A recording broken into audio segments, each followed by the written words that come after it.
Want to find out what's going on in your community? El Observador is San Jose's bilingual weekly newspaper. Go to your local newsstand and pick up your free copy today.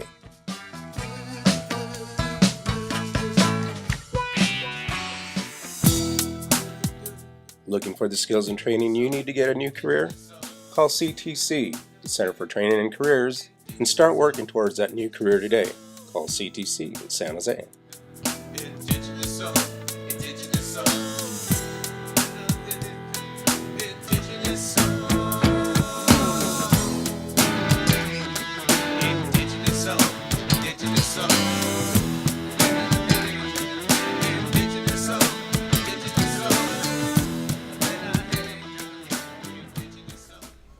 Good evening. I'm Cihuapilli Rose Amador, and this is NativeVoiceTV.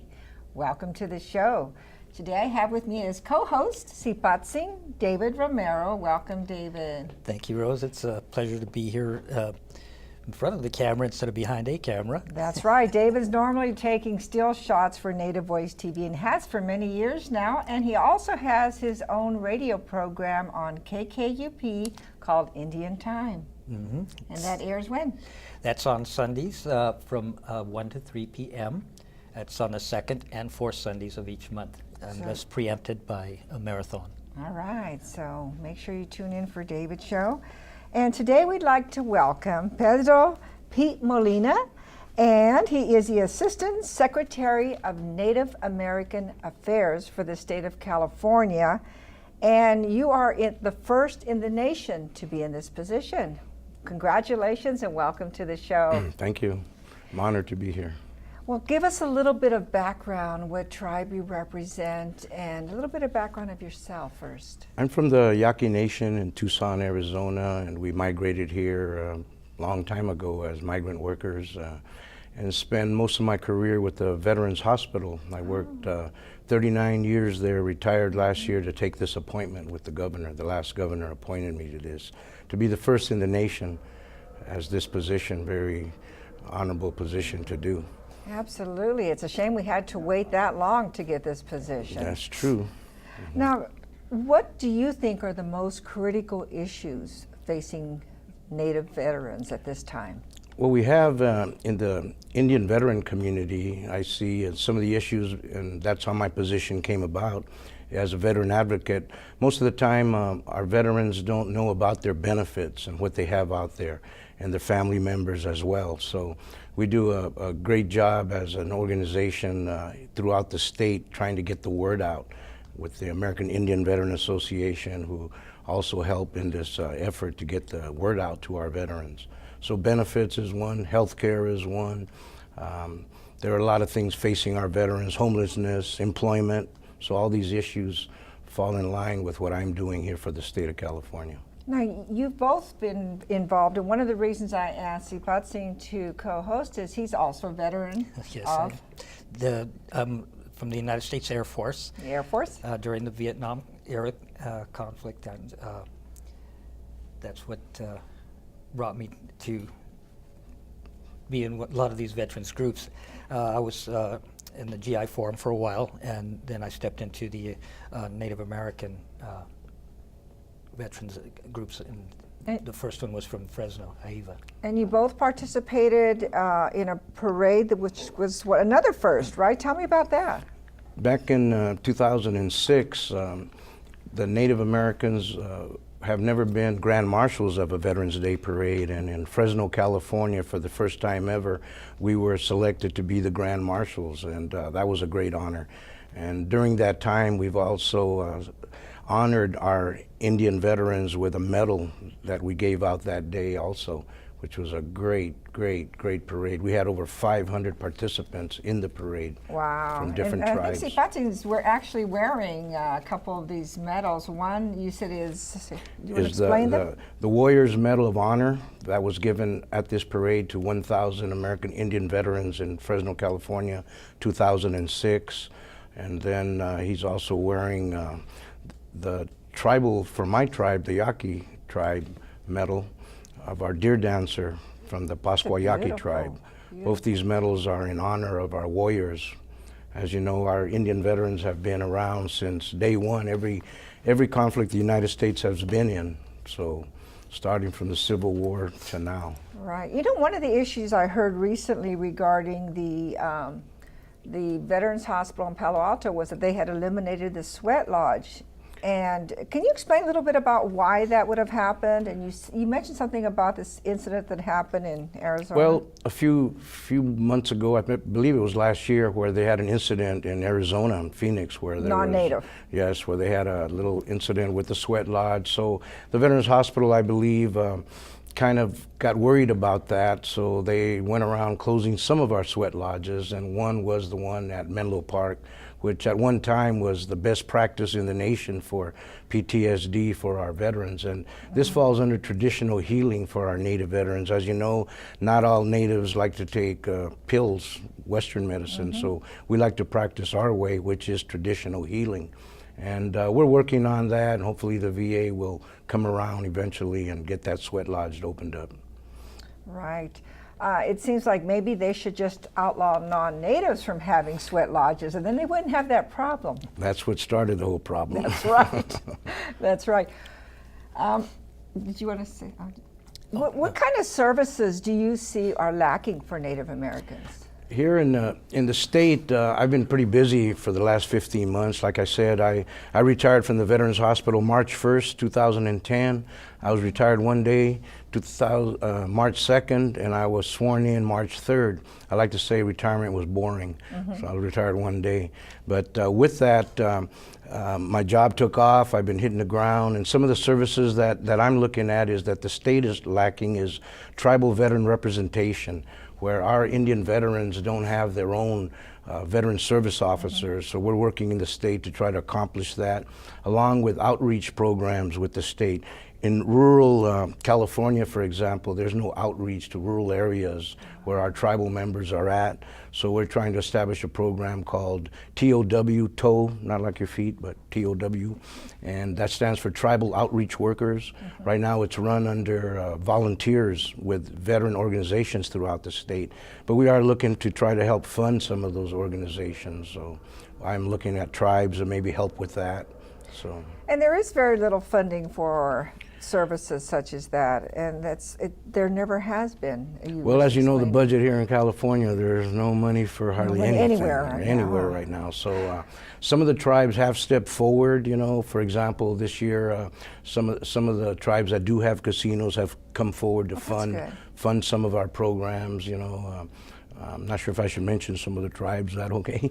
But yeah, we have the Morongo tribe, for example, who hosted the first national conference for us at their casino, so they stepped forward. We're in the process right now of establishing the first state conference for the state of California, and all the veterans will be invited to this, and that's hopefully going to take place sometime in September down south. Maybe that's the Paula Reservation. Paula Casino is going to host that conference for us in September sometime. That's good. That's good that there are some tribes that are stepping forward to help in our plight here to help Native veterans. That's excellent. And Native Americans have participated in every conflict. Every conflict, even before they were citizens of this country. Before they were allowed to even be citizens. To vote, you know, so. Yeah, we have a small clip that you brought, a little... kind of gives the history of the warriors in this nation, and it goes through Civil War all the way to present time, you know. Could we see that? Well, let's take a look at that.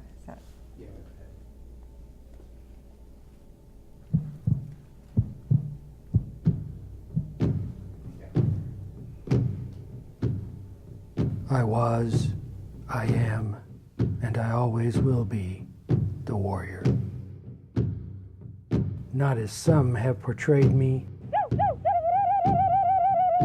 the bloodthirsty savage who kills for the sake of killing, but as the guardian, the defender.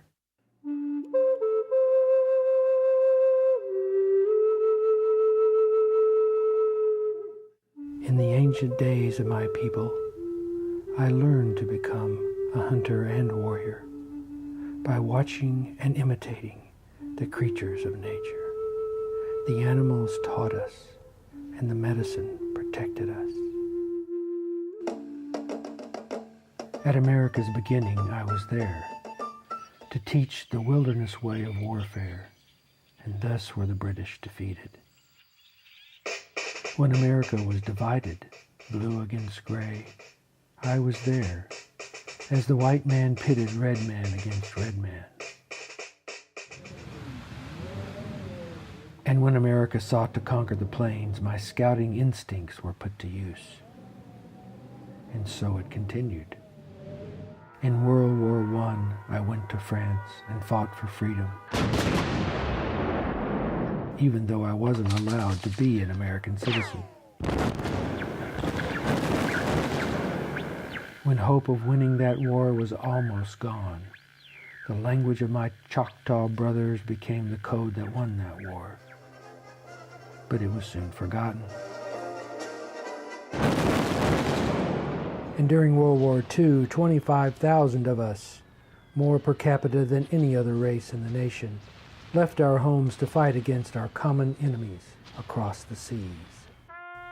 Before Congress in 1945, one of my brothers testified, "As the original Americans, this war really and truly means something to us. Because we are Indians doesn't mean that we do not have as much at stake in the land as you do. Our stake may not mean so much in dollars, but in respect and feeling it means as much and probably more, because our religion is about the land. Why do I fight on the side of a nation that sought to displace and exterminate me? That is the question. No matter who governs these lands, or by what name they are called, they are my native lands, the lands where my ancestors are buried, forever. So, like my forefathers before me, I answer the call when my turn comes. Proudly I serve, and proudly I carry on that ancient tradition. I was, I am, and always will be the warrior.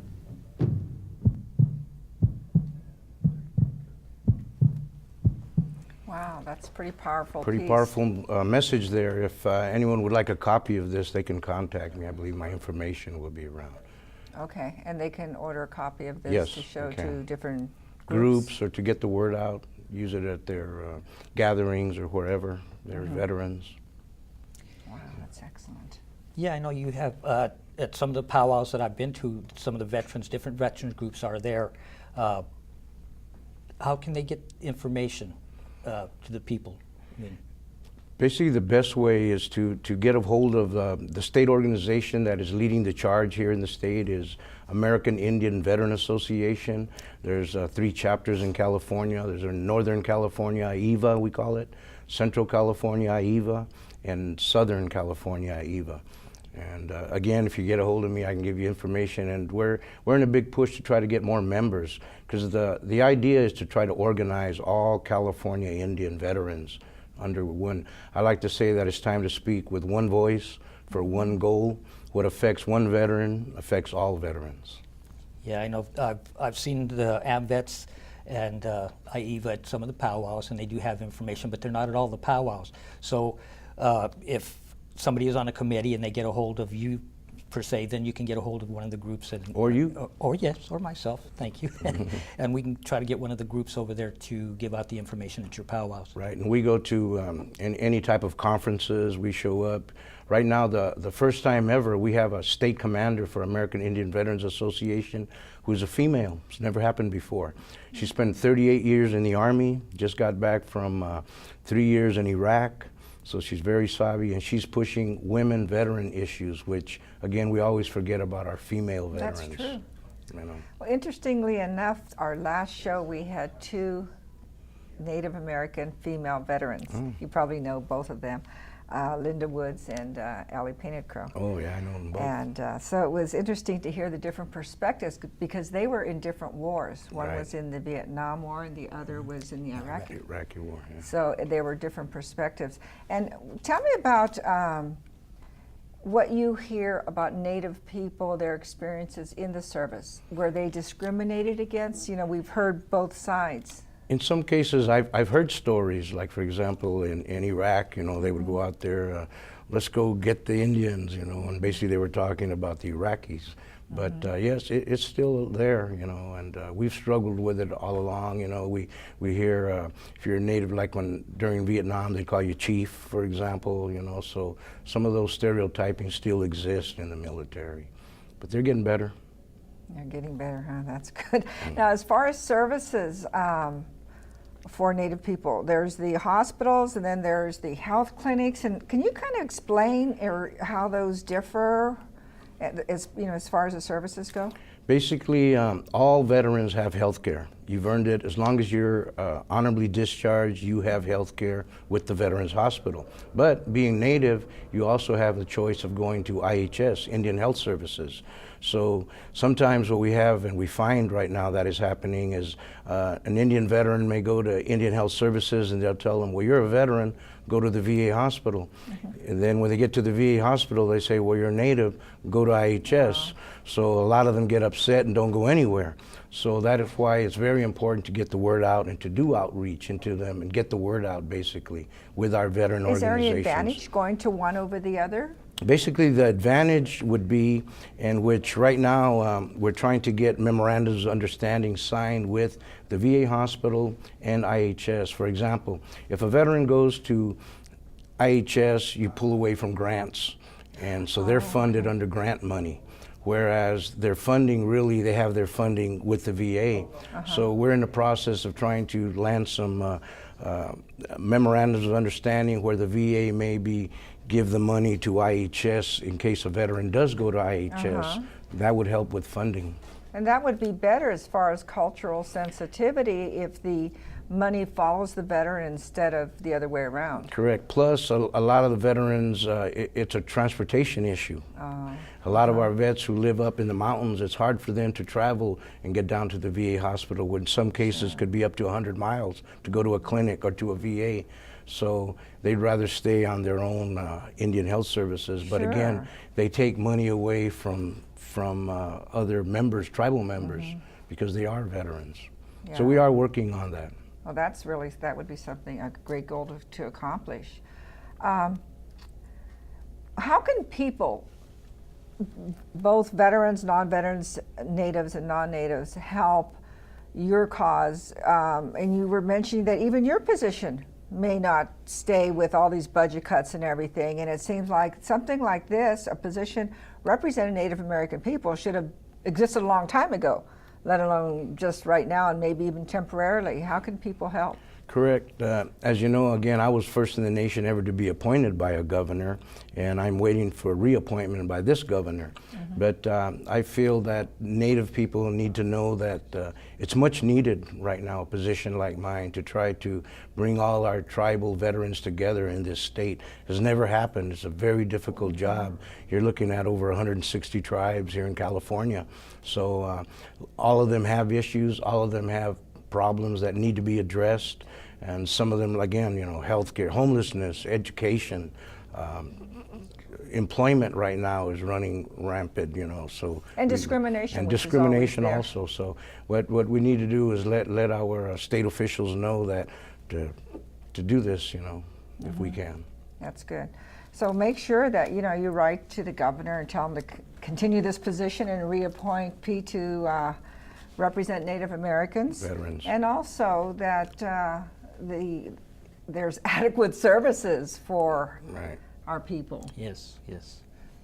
So I think you did a very good job. You're doing a very good job in getting the word out to the people. Like, I've seen them at powwows and stuff, and grand entries bringing the flags out. So there are more veterans showing up to the powwows, and I'm glad you're doing such a good job. And I know on my program I'm going to let them know to call in and see if they can make sure that this position is still going to be open for you in the next session of the governor. Whenever, yeah. And your show is on when, David, again? Okay, I'm on the second and the fourth Sundays. Okay. From 1 to 3 p.m. And that's KKUP. 91.5 FM. 91.5 FM. You've been on there for quite a while. You were with kind of co-hosting with Jack Hyatt for a while? Yeah, I started back in, I think it was 2004, with Wow. Jack Hyatt. Around the same time I started here. I believe it was 2004, wasn't it? Or Yeah, yeah. yeah, So it's been a while. It's been a while, yeah. You're gonna have me on that show there, Dave. Yes, yes, yes. Spread the word, that's for sure. Because huh? it definitely needs to be put out to the public, and it's good that you're rallying all the different tribes together, and this is what we needed. And David had mentioned that you were a member of the American GI Forum, and I had been a member of San Jose GI Forum many, many years, and so had my father. They had started a GI Forum in Santa Clara, then again in San Jose. They were involved with the San Jose chapter, which was close by here. But it's good to see that Native people are finally getting the recognition that's way overdue, and it has the highest representation in the military per capita. Isn't that true? Yes, we do. If you were to look at it, Native Americans per capita have joined the service more than any other nationality. As for the GI Forum, I like to say we're all connected, so we are. That's true, that's true. Well, thank you for what you're doing, and anything we can do to help spread the word, get services to the veterans who deserve it after they put in a lot of hard time, and they come out, face discrimination, homelessness, and a lot of the issues you talked about, and we need to take care of them. Again, I want to thank you both for being here, but I want to show you something really exciting here, because I think you guys will think this is cool. Right. And I'm going to show this to the audience here. A very talented Native brother by the name of Robert Carrion made these great dream catchers, and he's Mescalero Apache. But I needed to show his work because it's so beautiful. It is beautiful. Yes, he's on Facebook too under Robert Carrion. But he did one for the Giants, and I thought, oh, that is so cool. And I said, make me cool. one, and he made this one, and it's even nicer. So Very I had to beautiful. show this one. This is a Sharks. I said, I need a 49er one for my team. But anyhow, this is the Sharks one. I don't know if you guys could see it. Wow, Isn't that that's beautiful? beautiful. That's some cool work, huh? Very cool. And then he made these these are just adorable, these little moccasins. Can you guys see Great these? beadwork. Isn't that? Beautiful. Look at that, I just want to play with them. I'll get retired in a couple of years. I might start learning how to bead. And then he, let's see what else. He made these are the little hairpins for women.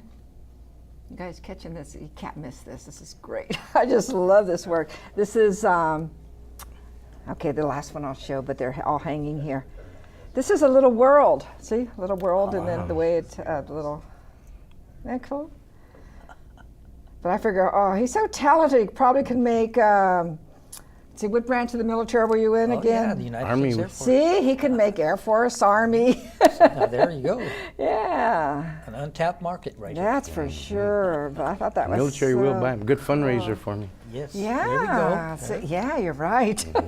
So you can contact Robert. He's on Facebook for those of you who are on Facebook. You know, one thing we didn't find out was what branch of the military, your military experience. I was drafted, so I'm still kind of upset about that, but I was in the United States Army, Not by choice. not by choice. And But it was a good experience. And where did you go? I served, I was during the Vietnam era, and I served in Germany from 1970 to 73 was my time of service. Ah, okay. Yeah, it was by force. You know, my brothers were really fortunate because I guess they were just the right age where they stopped the draft.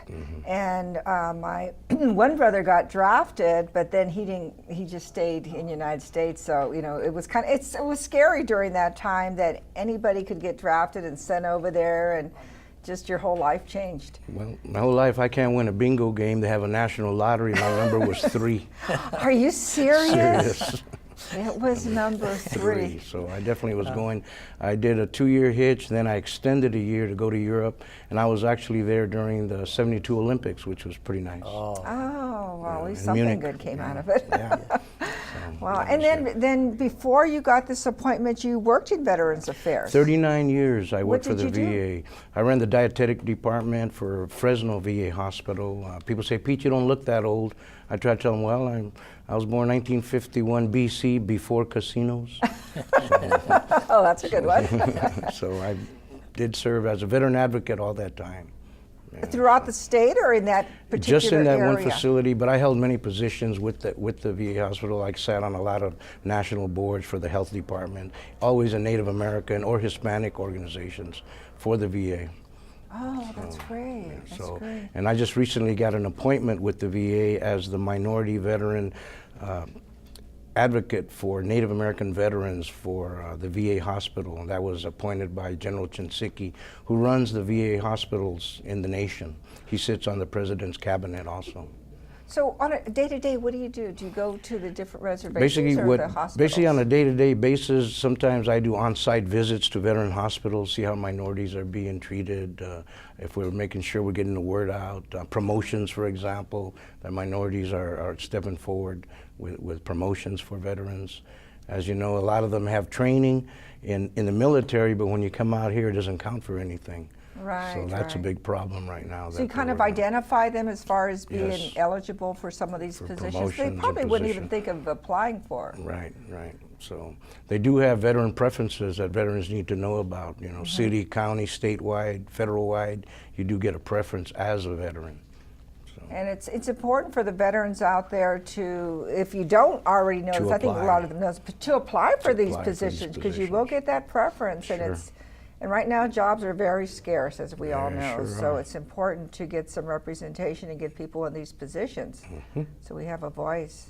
That's it. Great. So thank you for being here. And Again, don't I'm forget, honored. if you want some of this custom jewelry, actually he calls it, let's see, Custom Dreams. So custom with a K. Oh, I didn't show my little scarf.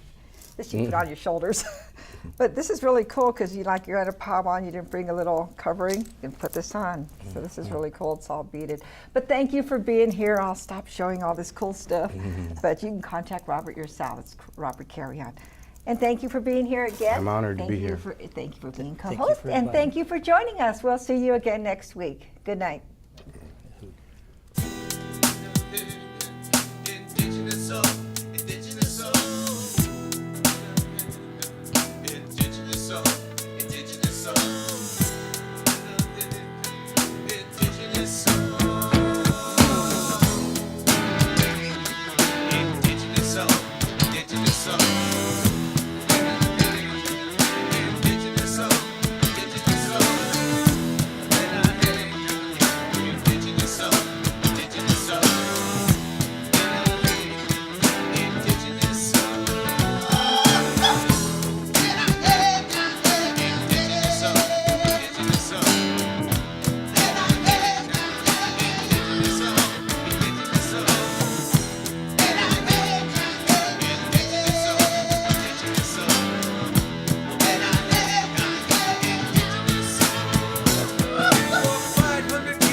The turtle continent was never meant to be bought and sold.